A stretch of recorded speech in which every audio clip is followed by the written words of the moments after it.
G'day everyone, welcome back to Daily Endeavours for Saturday the 28th of June. I'm Jackson. It's a 10 field set. Just don't mind this one, I accidentally already did it. I just did the initial quest for the event, but yeah, I'll still go through a quest. So timestamps will be in the description, as always, if you just want to skip through the stuff that you already know, if you're just looking for one of these options. There's some of these aren't great. I'll also go through the golden vendor at the end too, so that'll be in the description too. Yeah, this set is it depends. If you've got Vampirism, it's going to not be too bad, because you can just do these three pretty easily. If you don't have Vampirism or Dark Brotherhood though, killing people through the natural means is going to get you quite a hefty bounty.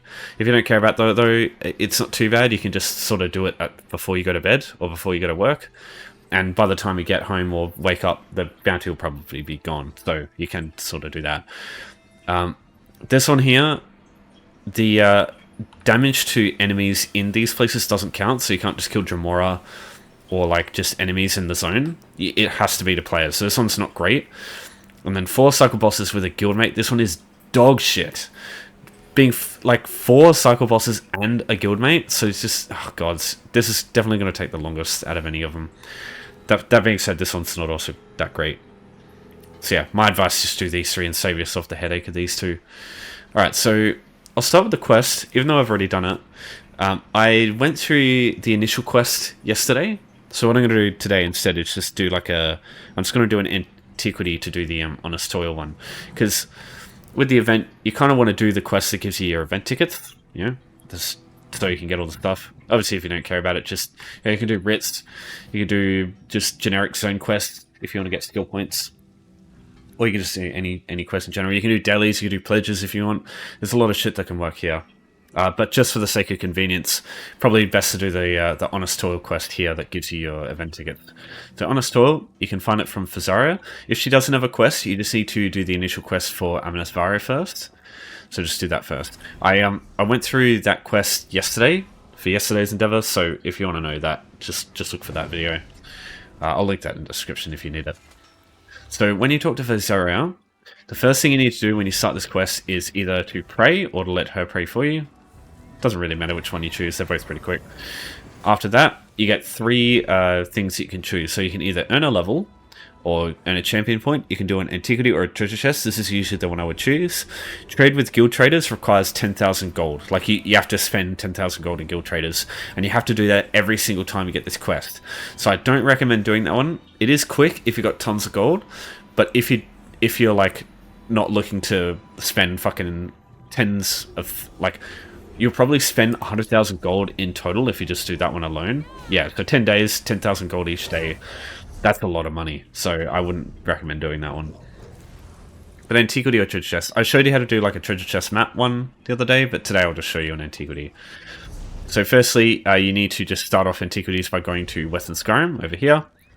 So you get this area here.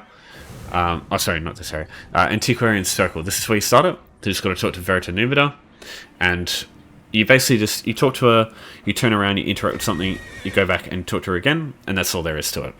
And then you unlock the scrying and the excavating skill line, which is what you need in order to do the antiquities. Pick the smallest zone that you know. Here's an example of one I would use myself. So Stress Mackay. Getting here for the first time, you can either use Hunding's Palatial Hall through Home Tools if someone's got that, or you can just travel here through the Boatswains in Daggerfall. So the Boatswain can be found. He can be found here. It's Gilzir right here, so he gives passage to Stress Mackay. But yeah, there's a bunch of other ones you can use. You could try Betnik over here as well, who's you can get there via the same route. Kanathi's Roost via Orodon, or via is it Moonmirth House? Yeah, Moonmirth House is a home tour. Belfoyan, there's also a home tours house in there somewhere, and then Bleakrock Isle as well. These are all quite small zones. You've also got Artaeum. Artaeum's really good too. It's just this area here that you scry, and it's like really tiny, but you need Somerset for this, obviously. Just whichever one you choose, you go Journal, you go Antiquities Codex, and in the current zone you'll see there's a green item. So pretty much all zones in this game will have a green one, and this can be done an infinite number of times, and it's the easiest one to do. When you first unlock scrying, this is the only one you'll have access to anyway, so you just double click on it. It'll bring up this this thing here. If you're not familiar, you've got to line this thing up with all the different swirly things. And in order to do that, you have to use up. You have to interact with these like different symbols here. And if you click on one, it lights them up and it leads to one of the swirlies. So you hit different ones to like link them all up, and you only got a certain amount of option, or like certain amount of goes or tries for this. So basically you have to, before this runs out, you have to link all of them up. Now what happens if you don't link one of these up? It creates like a fake dig site, and that's not great. Now the good thing is, if you fuck this up, you can redo it. Like you can actually just keep retrying it until you get all 6. You don't have to, but I think it just saves time having to go to different dig sites as opposed to just trying this over and over. So this will initially be a pain in the ass until you get to level 2 in scrying, which becomes a lot easier. So initially just you have to deal with this shit. There's nothing you can do. Alright, I missed one. So to give you an example of what happens, so I only got 5 out of 6 there, and what's going to happen is there's going to be 2 dig sites here. So there's one here and one here. So one of these will be the real one of these will be the fake one. Now I'd personally just go back to journal, double click on this again, just to give it another try, because I prefer not dealing with the fucking 2 dig sites in one.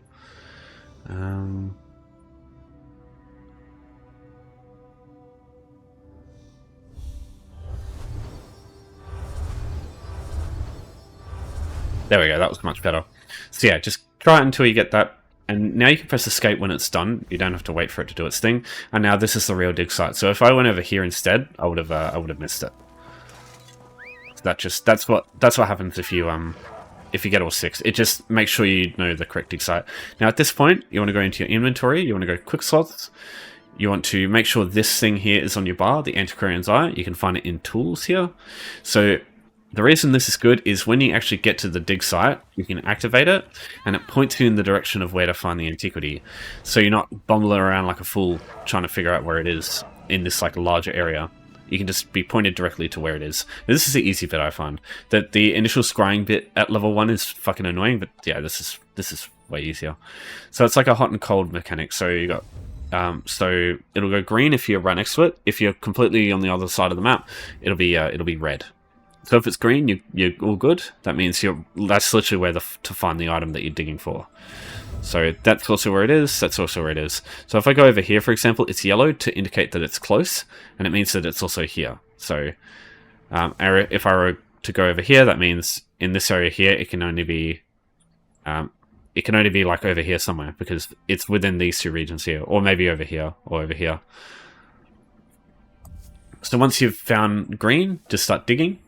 And you'll see it pops up, so you just dig, dig, dig, and then that's it. And as soon as the whole thing shines like that, it means you've got the item. So now you can just start digging everything else, and you'll get like an extra item that you can find. If you do find it, you get like just like a tiny thing you can loot for a little extra gold. If you don't find it, it's no big deal. Doesn't matter. Alright, so you don't have to read any of this stuff. If you go next, there's like a couple of antiquarian like lore masters that explain what the item is to you. It can be kind of cool to read, but if you don't care about that at this point, just press escape and it takes you out of it. And as you can see, that's all it takes now. So eventually, once you do that 8 times, you'll unlock scrying level 2, and this makes it way better because you get Scryer's Patience, which gives you an extra turn of scrying. So you've got more chances to unlock stuff before you run out of like tries, and you also get Coalescence, which is like basically an ability in that scrying thing, which opens up a bunch of, or like turns a bunch of symbols all the same type. So it just means that you can unlock a massive area very quickly, and just makes it so much easier to do that scrying stuff. Level 1 is really the like worst time for it.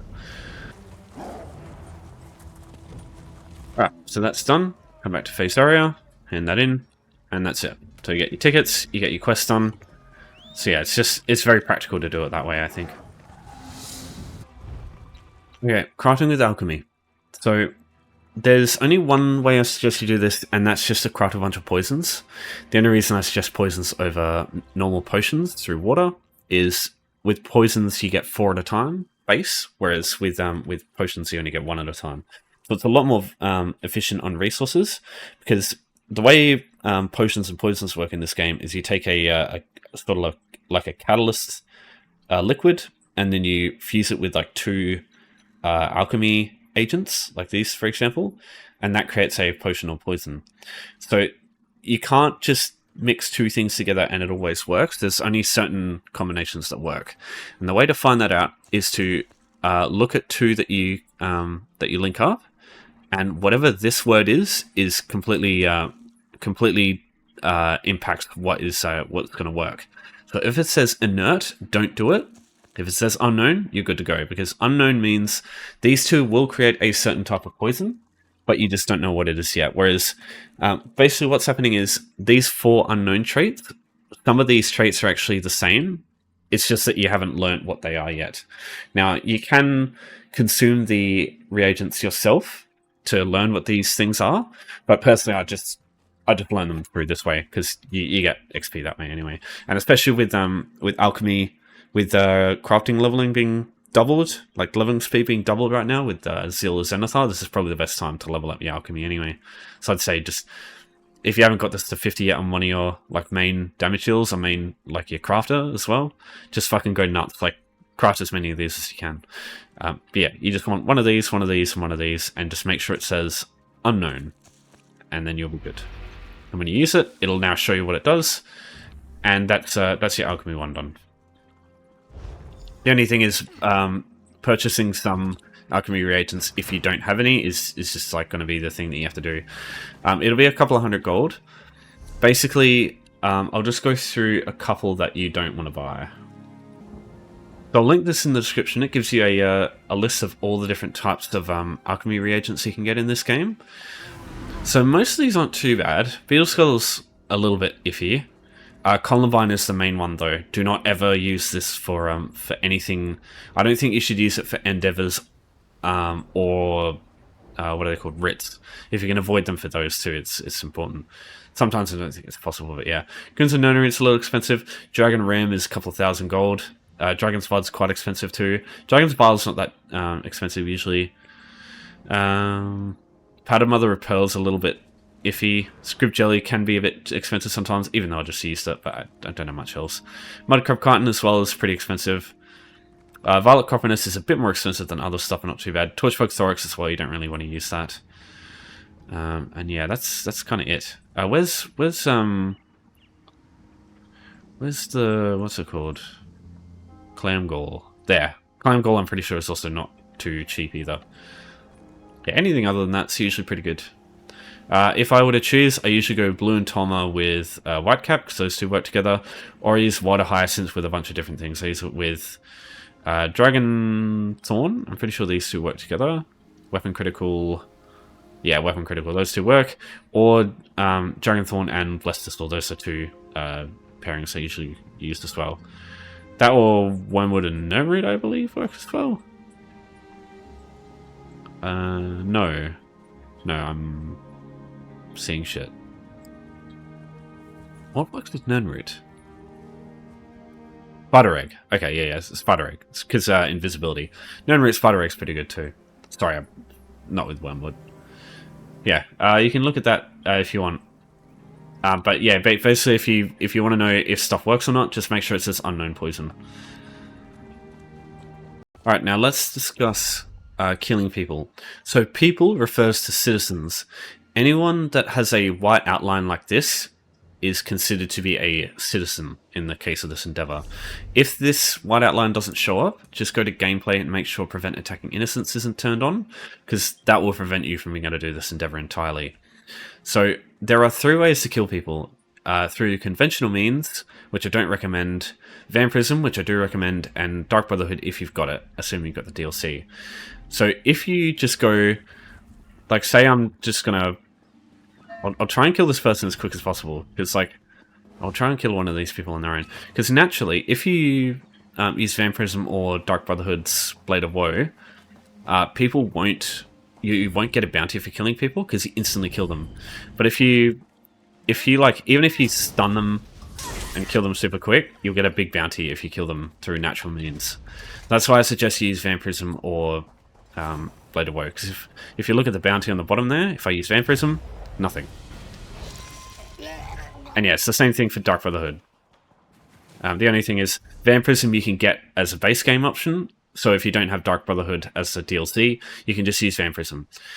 If you want Vampirism, my advice is just like ask around in any guilds that you're in, or ask in like busy zones, maybe like Craglorn or places like Deshaan, or like the starter zones. Or what I like to do is just sit in Bankrai and ask in zone, if you do want a Vampire Bite. If you need them, maybe let me know, because I also have a bunch. But yeah, what I like to do is come to Evermore in Bankrai here. Probably the quickest way here is probably just via the Boatswain in Daggerfall, just Azufa here. You can probably use Azufa to get there, or you can use this house here for Second Stronghold to just cross over here, get this way shone, and then this spot right here is where you find the altar. You can see it right here. It's like the black spot there. So you can find it there, and that's usually what I like to use. I know some people like the Rift because it's over here, but personally I prefer the one in Bankrai just because there's enemies in the way here, and sometimes they can get in the way. And then don't even get me started on Reaper's March. I don't know why anyone uses this one. It's way worse. So yeah, just go to Bankrai, I reckon. This one's so much better. Because there's nothing in the way here, and it's just like a short trip.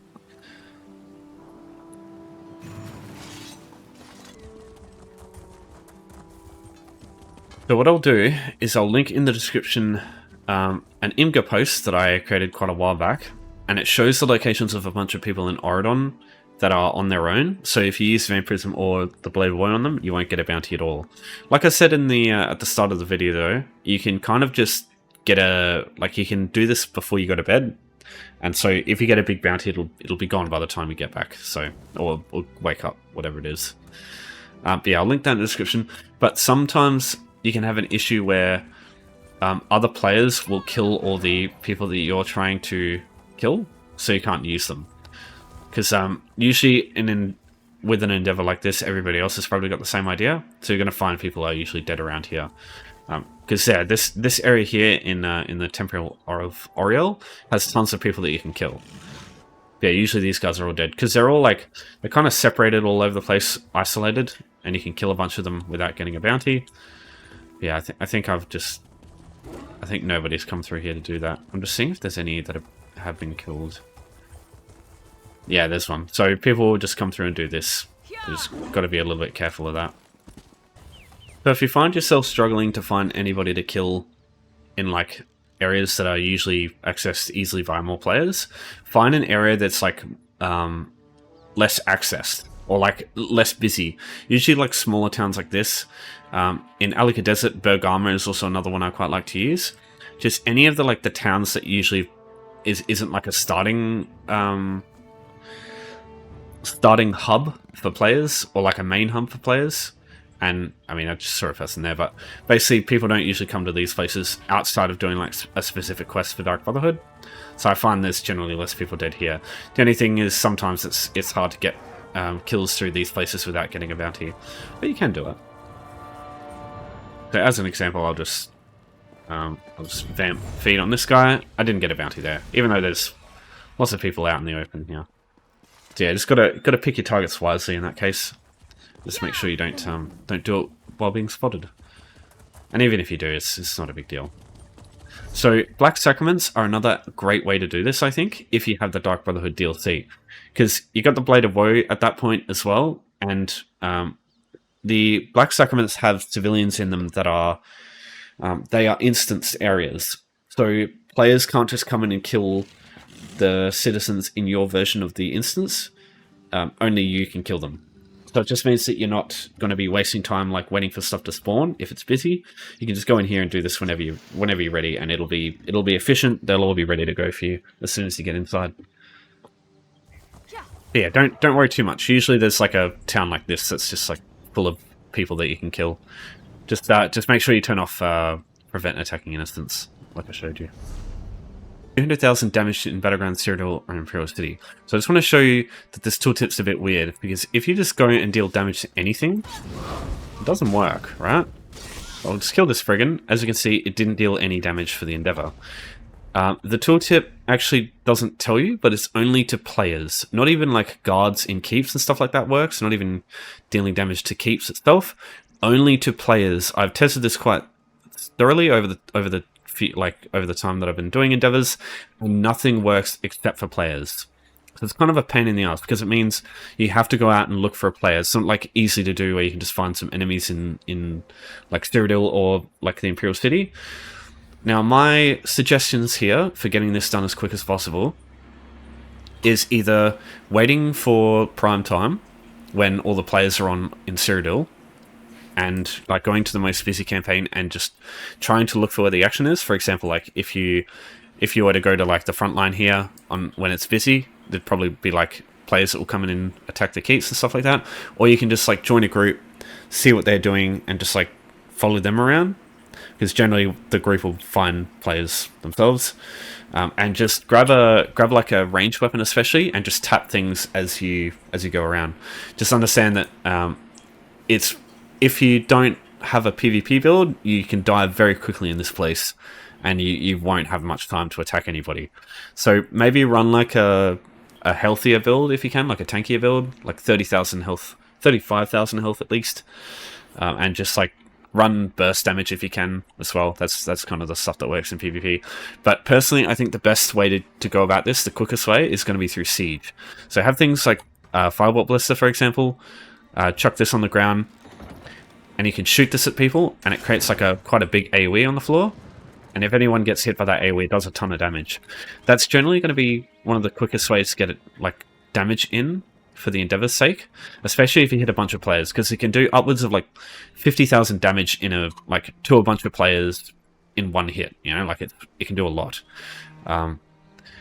The only other way I would suggest doing this is do Battlegrounds, but the only thing about Battlegrounds is queuing for one of these takes ages sometimes. And the Battleground itself is 15 minutes. So doing these is going to be way quicker than doing this one, usually just on the basis that finding the players takes time. Unlike these places where the things that you want to do don't move, players are intelligent, they never stay in one place basically, and trying to find them can be very unpredictable and very difficult. So I'd just say do these three here if you got access to them. Also avoid this one too because it's shit.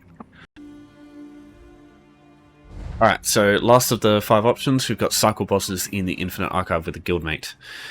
So this one's, you probably already know how I feel about this one. It sucks. It's even worse than the 750 Archive of Fortunes one, because you can't do the coffee breaks or get the Pilferous Scamp things to get this done quicker. It has to be 4 bosses. It takes quite a while. It takes like 20 or 30 minutes, I would say. If you're real quick, you can get it done quicker than that, but yeah. Most cases. And some of the cycle bosses, even in like cycle 1 or like even in arc 1, sorry, they can be really obnoxious. So I just personally don't like this one too much. So if you want to do this and you don't have a guild, just understand it's very easy to create a guild. Just go Guild Finder, creating and joining guilds, create guild, and literally just I'm about to literally jam my head on the keyboard. Ready? Alright, beautiful. The only reason we can't create it is because I use the space. No? Oh, no numbers. Yeah. So I just... Yep, there we go. So, that's the guild.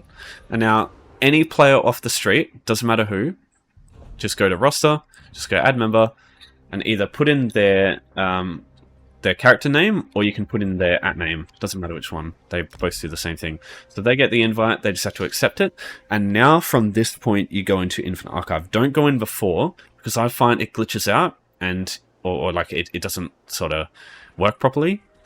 And if you do this while you're already in Infinite Archive, you can do the cycles and it won't work. So just do this before you actually get into Archive. So now just invite to group. Just make sure they're in your group. And then you're good to go. This is my other account.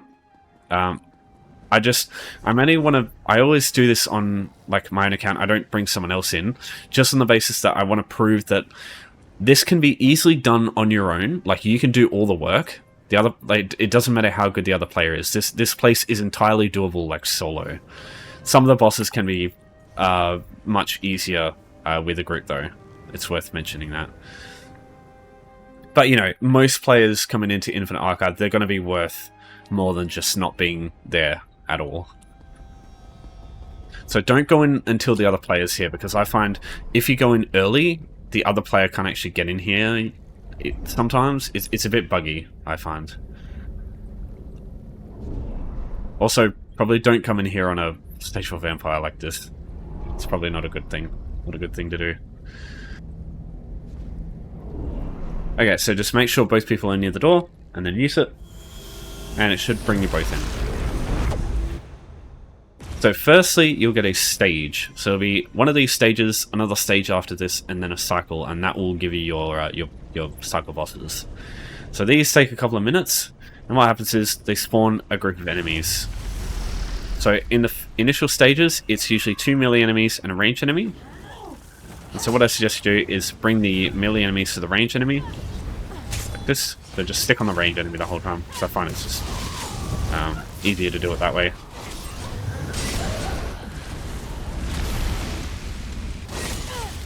Yeah, it's just more of the same on this stage here. Now we get the third wave. So the third wave's always a little bit tougher, because you've got well, most times you're gonna have one of these bigger guys here, the like the tier 1 enemies here. Yeah, bring a fucking vampire stage 4 in here was not a good idea.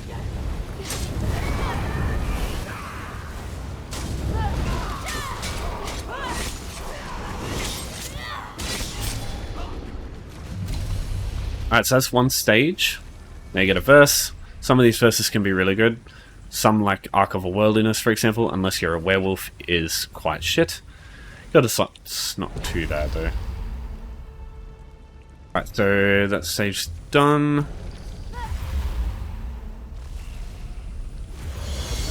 Okay. Oh wow, we already got a coffee break. I didn't even know you could get one before a cycle. Okay, so come through the door, we get our cycle boss, and now we fight the first boss. So usually the first cycle is going to be easier than the rest of them, but not always. Because yeah, usually these ones are like easier to fight. Alright, so let's just Crag the Great King. It's probably one of the most basic bosses you can get. Alright, we got it.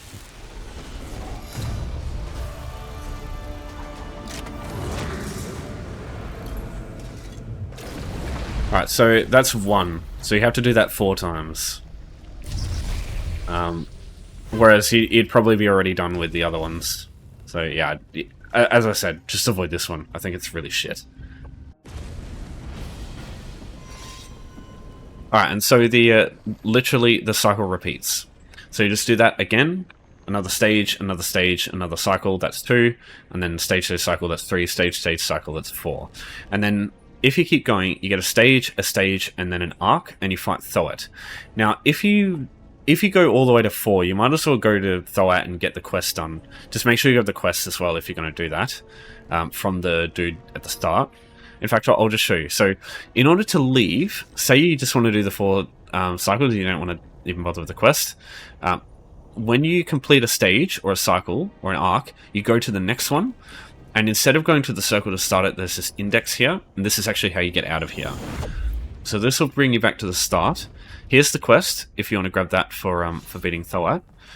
And if you say get a cycle boss that you don't want to bother with, because like there's very specific ones that are super obnoxious, especially if you have like high damage.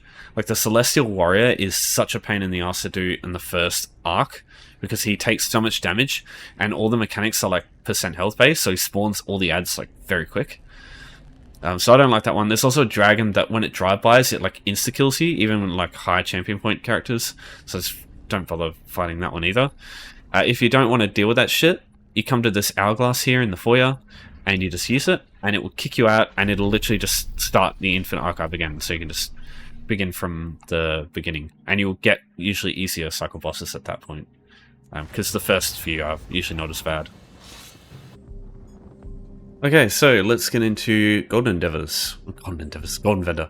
So Orpheon the Tactician and Ozezan the Inferno's shoulder pieces are in this time. You know how I feel about shoulder pieces. I never think they're worth it, because you can just spend keys to get the shoulders. Like, when you have these like DLC sets, the helms are better because you can't just buy it. Like, you can't just get the helmets from base game. You can only get them from DLCs that you have to pay for, whereas with the shoulders, you can always get them regardless of which DLCs you own through keys. Like, they're always available to you. So I just never suggest buying the shoulders. And we've got Ozezan the Inferno. So Orpheon the Tactician, this is like a damage proc set, similar to Kjolnar's Nightmare. The area of the effect, like the tentacle effect, is tiny. It's only 5 meters. That's smaller than the AoE for like base whirling blades, stuff like that. But the damage isn't too bad, and the cooldown's not too bad either. I've heard, I don't know, I haven't used the set much myself. I haven't used it at all, but I've heard it's great for PvP for sort of stacking like enemies together when like you get a set that pulls enemies in. This can line up very well with that, because when it pulls all the people in, they're immune to stuns anyway, and they'll just take a bunch of physical damage. I've heard. I don't know for sure though. And for PvE, it doesn't really seem like you'd run this over like other stuff. Just on the basis that the area is small. I mean, the damage is okay, but the area is small, and like all it takes is for the boss to move slightly, and like they've missed the proc.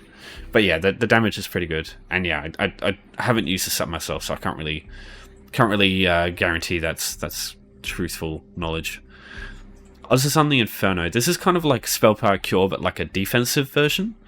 So progression groups in trials find this to be very useful. Same with like dungeon groups who just want to keep things safe. Because Vitality is a good buff. You can get that quite easily from a couple of classes, but some of them, the skills that you get that buff from, they don't really use those as like damage dealers and stuff like that, so it's not always the case that you want to do that. But the armor's good, and yeah, minor Vitality can be good in a lot of cases. But like, if you want optimized groups, I don't think they use it, but if you're learning stuff, it's a pretty good like progression set, which is kind of weird that such a set would be in like a high difficulty dungeon. That being said, doing regular vet's not too bad in most cases. But yeah, pretty good. It's pretty new, and it's there's not many situations where you can give armor to people that easily. So yeah, but just keep in mind for healers, like, you have to constantly be healing, because it only lasts a second and then it goes away. But it's any overhealing at all. Whereas I'm pretty sure with Spell Power Cure it's 50% anytime you overheal. Oh no, it's not. It used to be 50%, as far as I remember. Into the jewelry. So Deadlands Assassin. I've heard this is also really good for PvP. One of the most important things to note is the heavy attack doesn't have to be fully charged. It can be like a medium attack sort of thing. So if people aren't familiar, back in the day, medium weaving was actually really good. So a fully charged heavy attack is this, and a light attack's that, obviously. A medium attack is in between. So if you start channeling your heavy attack and it turns from one like little firebolt, and when you start channeling your heavy attack, it turns to 2. So that's how you know if it's a heavy attack or not. Not that I would use that for Deadlands Assassin, because it needs to be a melee attack. It needs to be within 10 meters. I mean, 10 meters isn't a melee attack, but it's basically melee range. So yeah, really good as a... I think this works well as a gank set. That being said, on a bunch of enemies at once. And yeah, deals extra damage. It has like an execute coefficient too, which is nice. But it's also a ton of weapon and spell damage. That's a lot. So yeah, this isn't a bad set, and it's pretty easy to get. This comes from, I believe, Blackwood? Yeah, so you can do the public dungeons there to get access to it quickly, or you can, whenever you do the Daedric portals in Blackwood 2, you get it from there. Yeah, pretty easy to get your hands on that set. Which is kind of like why I would never buy the jewelry as well, I suppose I should say. Gossamer. This comes from one of the earliest DLC dungeons in the game, to be that you have to pay for now, I suppose. So this is Cradle of Shadows.